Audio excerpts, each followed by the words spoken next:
Hey guys, welcome to world affairs. मैं हूं प्रशांत धवन और हाँ बिल्कुल, आप चैनल सब्सक्राइब कर सकते हैं। मेरी सारी वीडियोस आपको यहां पर मिलेंगी। इंडिया और इटली ने कंडक्ट किया एक बहुत ही important annual summit. Since pandemic का टाइम है, लीडर्स इतना ट्रैवल कर नहीं रहे, तो ये समिट हुआ है वर्चुअली। यहाँ पर आप देख पाएंगे इटली के प्रधानमंत्री कॉन्ते और इंडियन प्राइम मिनिस्टर यहाँ पे बात कर रहे हैं थ्रू इंटरनेट। और ये एक और फोटो है इसकी। और इस पूरे समिट में फोकस किया गया डिफेंस पर कि किस तरीके से इंडिया और Italy in the future cooperate कर सकते हैं इन द डिफेंस सेक्टर।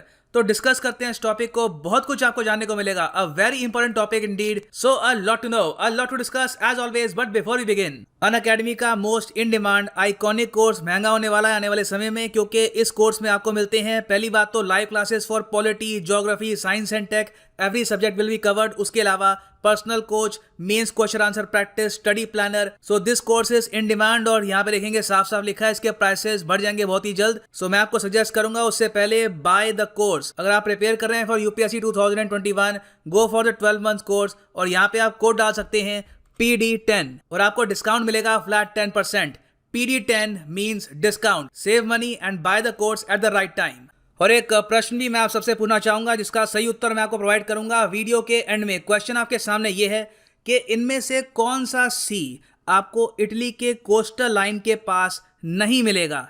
ऑप्शंस हैं एड्रियाटिक सी, टाइरेनियन सी, आयोनियन सी या फिर लैब्राडोर सी। आप सब लोग अटेंड करिए इस क्वेश्चन को कमेंट सेक्शन में। नाउ इटली की अगर हम बात करें तो ये एक बहुत ही इंपॉर्टेंट यूरोपियन देश है। आबादी है इस देश की 6 करोड़। इटली आज के समय मेंबर है नेटो का, यूरोपियन यूनियन का। उसके अलावा ये देश G20 और G7 दोनों में शुमार होता है। अब यहाँ पे इमीडिएटली अगर आप करंट अफेयर्स फॉलो करते हैं, जियो पॉलिटिक्स फॉलो करते हैं, क्वेश्चन आपके माइंड में आएगा, वेट, ये वही कंट्री है जिसने रिसेंटली काफ़ी ज़्यादा नज़दीकी बढ़ा ली थी विद चाइना। अकेला G7 कंट्री जिसने एक MOU साइन किया था with China regarding belt and road initiative. तो सिंस इस वीडियो में हम बात करने वाले हैं इंडिया इटली के डिफेंस टाइज की, तो चाइना फैक्टर यहाँ पे काफ़ी बड़ा नहीं है।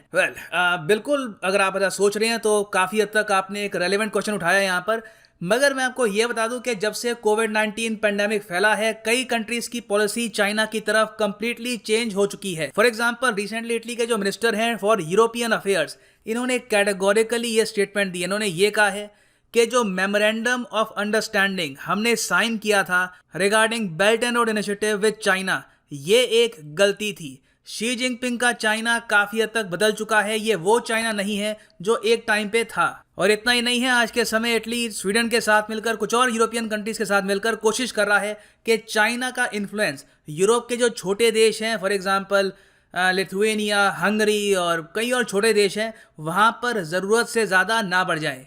ना इस सब का रीजन क्या है? देखो, प्राइमरी रीजन यहाँ पे है डोनाल्ड ट्रंप। डोनाल्ड ट्रंप के अंडर यूएसए की जो पॉलिसी थी, ये बहुत ही ज़्यादा एंटी चाइना हो गई थी आफ्टर कोविड पैंडेमिक। उन्होंने बहुत ही अग्रेसिवली चाइना को टारगेट किया हर एंगल से। और इटली चाहे उस वक्त चाइना के जितना भी करीब हो, इटली की जो इकोनॉमी है वो आज भी काफ़ी हद तक निर्भर है वेस्टर्न यूरोप पे, यूएस पे। तो इटली ने भी बाकी कंट्रीज़ की तरह अपनी जो फॉरेन पॉलिसी है इसमें कुछ चेंजेस किए, और आज के समय इनका जो स्टांस है ये काफ़ी हद तक एंटी चाइना है। मगर एक बात मैं आपको बता दूं कि अगर जो बाइडेन की जो नीति है चाइना को लेकर, ये बहुत सॉफ्ट रहती है कंपेयर टू डोनाल्ड ट्रंप, तो उसके बाद इटली को मौका मिल जाएगा कि कुछ हद तक, मैं ये नहीं कह रहा कंप्लीटली, कुछ हद तक ये चाइना के साथ अपने रिलेशंस वापस इंप्रूव करें। इसमें देखना ये होगा कि जो बाइडेन की नीति क्या होती है रिगार्डिंग चाइना। मगर इटली के जो फॉरेन पॉलिसी थिंकर्स हैं, उन्होंने ये बात समझ ली है कि आज के समय बाकी यूरोपियन कंट्रीज की तरह इंडिया के साथ रिलेशंस मेंटेन करने होंगे अगर हम चाहते हैं कि चाइना पर ज़रूरत से ज़्यादा निर्भरता ना बढ़ जाए। चाइना, आपको पता होगा कि वर्ल्ड्स फैक्ट्री बन चुका था, आज भी काफ़ी हद तक है। और कोविड-19 पेंडेमिक के दौरान पता लगा कि जब दुनिया को मास्क चाहिए थे, दुनिया को मेडिसिन चाहिए थी, कि चाइना पर निर्भरता बहुत डेंजरस है। और जो सप्लाई चेन है गुड्स की, ये डाइवर्सिफाई करनी होगी। एक कंट्री को सारा मैन्युफैक्चरिंग का काम देना एक बहुत ही रिस्की स्टेप है। इसलिए हम देख रहे हैं कि आज के समय जापानीज कंपनीज चाइना छोड़कर आसियान में, इंडिया में, कई और कंट्रीज में जा रही हैं फॉर मैन्युफैक्चरिंग। और इटली भी चाहता है कि इन द फ्यूचर इनकी जो बहुत सारी मैन्युफैक्चरिंग चाइना में हो रही है, उसमें से कुछ मैन्युफैक्चरिंग चेंज होकर इंडिया की तरफ भी आए। और इस सप्लाई चेन की डाइवर्सिफिकेशन में एक बहुत ही बड़ा एंगल है 5G का। आपको पता होगा कि यूके ने रिसेंटली एक आइडिया सामने रखा कि क्यों ना जो G7 कंट्रीज है और इन द फ्यूचर G7 का जो विस्तार होने वाला है, ये सब देश मिलकर एक और ग्रुप बनाए जिसका नाम होगा D10, मतलब कि डेमोक्रेसी 10, और इनका मेन फोकस होगा कि कैसे इन 10 कंट्रीज में चाइना की एंट्री ना हो पाए रिगार्डिंग 5G। और इटली ने भी रिसेंटली चाइना की जो कंपनी है हुआवे, उन पर रोक लगा दी है regarding 5G tech, 5G manufacturing in Italy. तो ऐसे टाइम में ऑब्वियस सी बात है, इंडिया इनके लिए एक प्रेफर्ड चॉइस बन जाता है, और इन द फ्यूचर आप देखेंगे कि इंडिया और इटली के जो रिलेशंस हैं ये काफ़ी हद तक इंप्रूव होंगे रिगार्डिंग ट्रेड।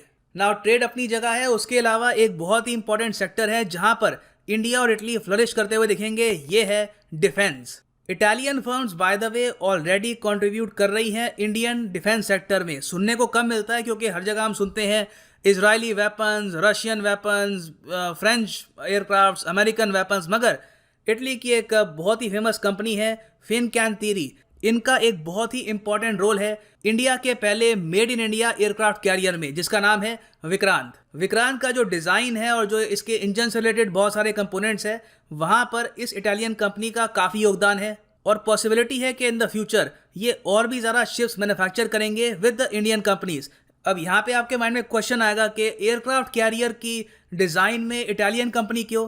इटालियन कंपनीज को कुछ हद तक एक्सपीरियंस है रिगार्डिंग एयरक्राफ्ट कैरियर्स। डिज़ाइन में जो इनकी एक्सपर्टीज़ है ये दुनिया भर में मानी जाती है। बाय द वे मैं आपको ये बता दूं कि इटली की नेवी हालांकि काफ़ी छोटी है इन साइज़, इनके पास 2 लाइट एयरक्राफ्ट कैरियर हैं। यहाँ पे आप देख पाएंगे इनकी फोटो है और इनका नाम लिखा हुआ है।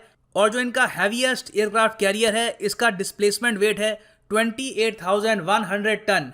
इसके कंपैरिजन में आप अगर देखें तो जो अमेरिकन एयरक्राफ्ट कैरियर हैं वो होते हैं करीब 1 लाख टन के। नाउ एयरक्राफ्ट कैरियर के अलावा अगर हम और जगह देखें तो रिसेंटली इस इटालियन कंपनी ने इंडियन फ्लीट टैंकर्स के लिए 2 बहुत ही इंपॉर्टेंट शिप्स भी बनाई थी। ये है दीपक और शांति। और जो सागर निधि शिप है, सागर निधि के बारे में आपने सुना होगा, ये एक रिसर्च वेसल है for the national institute of ocean technology. यहाँ पे आप देख पाएंगे ये फोटो है सागर निधि की, और आज के समय ये वेसल एक्सप्लोरेशन भी कर रही है in the Indian ocean. So even though media में इटली और इंडिया की डिफेंस कोऑपरेशन की जरा बात होती नहीं है, मगर ऑलरेडी इटली का कंट्रीब्यूशन है, काफ़ी हद तक छोटा कंट्रीब्यूशन है, मगर डेफिनेटली एक कंट्रीब्यूशन है in India defence sector. India ये चाहता है, इंडिया और इटली दोनों ये चाहते हैं कि ये कंट्रीब्यूशन जो इनका इम्पैक्ट है इंडियन डिफेंस सेक्टर पे, ये आगे और ज़्यादा बढ़े। और इसलिए इस समिट में डिस्कस किया गया कि कैसे दोनों कंट्रीज अपना जो डिफेंस कोऑपरेशन है ये बढ़ा सकते हैं। और यहाँ पे जो शब्द यूज़ किए गए हैं ये बहुत ही इंपॉर्टेंट है। दोनों कंट्रीज ने बोला कि हम देखेंगे कि कैसे 2-वे कोलैबोरेशन हो सकती है इन टेक्नोलॉजी कोऑपरेशन, को डेवलपमेंट, को प्रोडक्शन। तो जो ये वर्ड्स हैं ये बहुत ही इंपॉर्टेंट है। इससे पॉसिबिलिटी जागती है कि in the future Italian companies, Indian companies make in India defence के अंडर इंडिया में एम्यूनेशन, गन्स, वेरियस टाइप के प्रोजेक्ट स्टार्ट कर सकती है। It can very much happen. और इंटरनेशनली आप अगर देखें तो कई इटालियन डिफेंस फर्म्स हैं जो बहुत अच्छा काम कर रही हैं। इनमें से एक का नाम है एवियो। इनकी प्राइमरली एक्सपर्टीज है एयरक्राफ्ट में, हेलीकॉप्टर प्रपल्शन सिस्टम्स में। उसके अलावा एक और कंपनी है पियागो एयरस्पेस। इनकी स्पेशलाइजेशन है in design, manufacturing of aircraft, aero engines, aerospace components, aero structures. तो इन द फ्यूचर पॉसिबिलिटी है कि ये इंडिया में आके जो प्राइवेट कंपनी है डिफेंस की, या फिर इवन जो सरकारी कंपनियां हैं उनके साथ मिलकर एक जॉइंट वेंचर स्टार्ट कर सकती हैं and they can start manufacturing in India. साथ ही साथ ये भी डिस्कस किया गया कि इन द फ्यूचर इंडिया और इटली की जो डिफेंस एक्सरसाइज है ये भी हम स्टार्ट करें। नाउ इंडिया ने ये सब जो इनिशिएटिव्स हैं ये ऐसे टाइम स्टार्ट किए हैं जब इटली और चाइना के रिलेशंस काफ़ी हद तक गिर चुके हैं। तो जो टाइमिंग है बाय द इंडियन गवर्नमेंट, मैं कहूँगा काफ़ी बेहतरीन है। ये एक बहुत ही अच्छा टाइम है इटली के साथ अपने रिलेशंस इंप्रूव करने का, और जो चाइना का इन्फ्लुएंस यूरोप में बढ़ रहा था उसको कुछ हद तक काउंटर करने का। और इस सब के अलावा अगर हम देखें तो कई और MOU साइन हुए हैं between India and Italy during this summit. इसमें से एक तो ये है MOU between the Italian trade agency and invest India. By the way trade की अगर हम बात करें तो दोनों कंट्रीज का जो ट्रेड है ये आज के समय 2019 में पहुंच चुका है ऑलमोस्ट 2.92 बिलियन यूरोस के आसपास। और Italy by the way India का 5वां सबसे बड़ा ट्रेडिंग पार्टनर है यूरोपियन यूनियन में, आफ्टर जर्मनी, बेल्जियम, UK और फ्रांस। और करीब 600 इटालियन कंपनीज हैं आज के समय जो इंडिया में काम कर रही है in the field of garments, textile machinery, chemicals and insurance. So वापस आते हैं अपने क्वेश्चन पे, which of the following sea is not near Italy's coast line. तो यहाँ पर जो सही आंसर है ये है लैब्राडोर सी। एक बार आपको मैप पे दिखा देता हूँ। सो यहाँ पे आप देख सकते हैं ये है एशिया का मैप और ये हमारा प्यारा भारत, और यूरोप में यहाँ पर आपको दिखेगा इटली। आसपास जो इंपॉर्टेंट सीज हैं आप नोटिस करेंगे, जो भी मैंने आपको बताए थे ऑप्शंस में एड्रियाटिक, आयोनियन सी सब मिलेगा एक्सेप्ट लैब्राडोर सी, क्योंकि लैब्राडोर सी आपको यूरोप से काफ़ी दूर मिलेगा, कनाडा के करीब। यहाँ पर आप देखोगे, यहाँ पे है कनाडा और ग्रीनलैंड, और कनाडा के काफ़ी करीब यहाँ पर है लैब्राडोर सी, तो इसलिए हमारा आंसर था डी। ना ओवरऑल अगर हम देखें तो इंडिया और इटली के रिलेशंस में कुछ रुकावटें इन द पास्ट आई थी, जैसे कि अगस्ता वेस्टलैंड डील, इटालियन मनीस ने इंडियन फिशरमैन को शूट किया था, वो सब जो इंसिडेंट्स थे देवर अगली इंसिडेंट्स, और उससे रिलेशन जो है इंडिया और इटली के खराब हुए।